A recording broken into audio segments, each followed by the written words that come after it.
The news from the US isn't very extensive this time, but it may have very significant impact, or maybe not. It's about the Polish company Solaris signed its first contract in the United States for the supply of electric buses to King County Metro, a public transportation operator that provides services, for example, in Seattle, Washington. Solaris' first contract in the US market is for two 12-meter and two 18-meter articulated electric buses, delivery of which is scheduled for the second half of 2026, and it also includes an option for up to 12 additional vehicles. The ordered buses will be built on electric platforms specially designed for the North American market that meets all US requirements. This platform will be equipped with the most advanced technologies used in battery buses developed by Solaris based on 15 years of experience in this field. By the way, in recent years, Solaris has already made a name for itself in the European Union, selling a total of about 1,500 vehicles annually, so let's see how they do in the United States. Maybe this guy's dream will finally come true.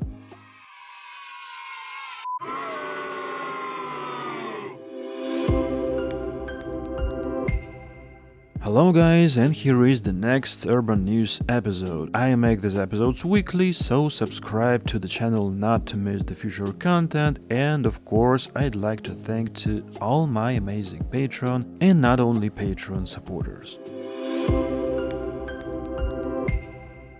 Belgian city of Mons has finished construction of a new train station building designed by the famous Spanish architect Santiago Calatrava. Construction has been underway since 2013, and traditionally for Calatrava, the new building has a futuristic design. It replaced the previous terminal built in the 1950s, which over the years no longer met modern requirements. But if we count from the very beginning of railroad traffic in Mons in 1841, this is already the fourth station building on this site. The initial budget of the work in 2001 was 37 million euros,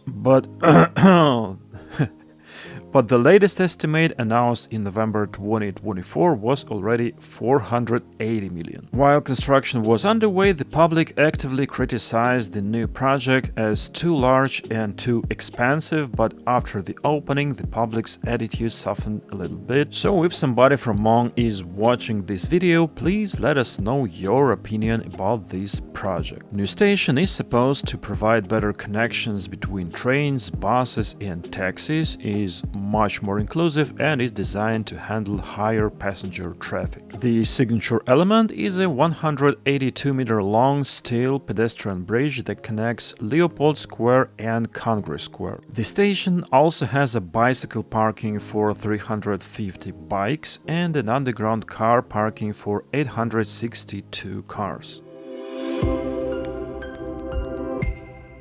Škoda has started production of trams for the Italian city of Bergamo. This is part of a large project to build a new tram line, which is planned to start operating in 2026. The contract includes 10 double-sided fully low-floor trams from the 4-City Classic family, which consists of 5 sections and are 32 meters long. These trams will also be the first ones from the Škoda group to be equipped with an advanced collision detection system to improve safety and protect passengers and pedestrians. As for the new line itself, it will be 7 kilometers long and will connect Bergamo station with Villa di Alme with 17 stops, 2 of which will be shared with the tram line 1. The project is funded by the National Reconstruction Plan and its total cost is 176 million euros. Currently, Bergamo already has one 12.5 kilometer long tram line, which was opened in 2009 and is served by 14 trams built by Ansaldo Breda.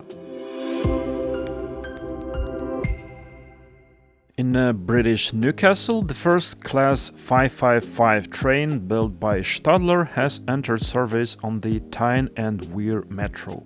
In total, Stadler is building 46 new trains for Nexus under a £362 million contract, two-thirds of which have already been built and 13 delivered. Another 25 are scheduled to be delivered in early 2025. During the development of these trains, passenger surveys were conducted, and as a result trains have mobile charging points, climate control, CCTV cameras, and new accessibility standards, including an automatic sliding step at each pair of doors to ensure level boarding. The new trains will replace the metro car units produced in 1980s, two-thirds of which are still in use. Meanwhile, in the German city of Augsburg, work is underway on a future tram stop in a tunnel under the main railway station, and at the end of 2024, the first vehicles rolled there by rails. With the opening of this tram stop, it will be possible to transfer from intercity and regional trains to the city tram easily and without obstacles, thanks to escalators and elevators on 3 levels of the main station. Initially, 2 tram lines number 3 and 4 will stop at the new station, then turn around and go back to their original route. But over the year, the new stop is to be connected to Friseurstrasse as well, so that trams can pass through it. The Vietnamese capital Ho Chi Ming City has launched a long-awaited subway line that should significantly improve mobility in the city of about 8 million people. The first line connects Ban Thanh and Suoi Tien districts with a length of 19.7 kilometers. It runs mainly as an elevated line, but its 2.6 kilometers and 3 of 14 stations are underground. The Japanese government covered 88% of the project's financing, and Hitachi is also the supplier of trains that were ordered in 2013. The fleet includes 17 train sets, each with 3 sections and a total capacity of 930 passengers.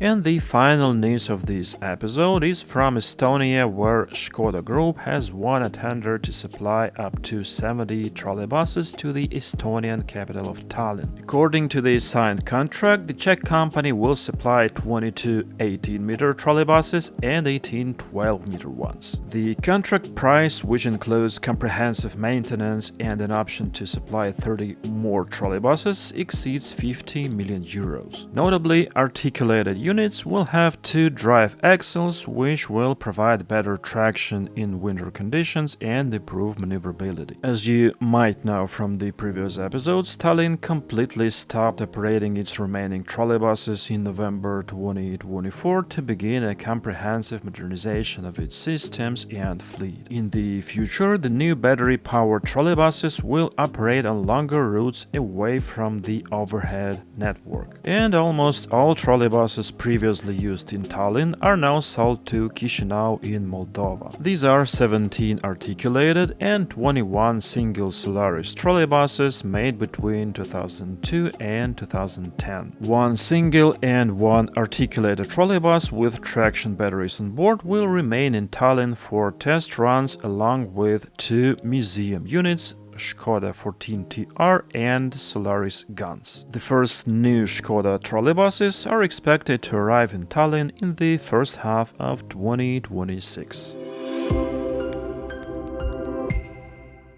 And that's all the news for this time. Hope you enjoyed this episode, as always. So thanks for watching and see you in the next episodes, and don't forget to leave your comments under this one.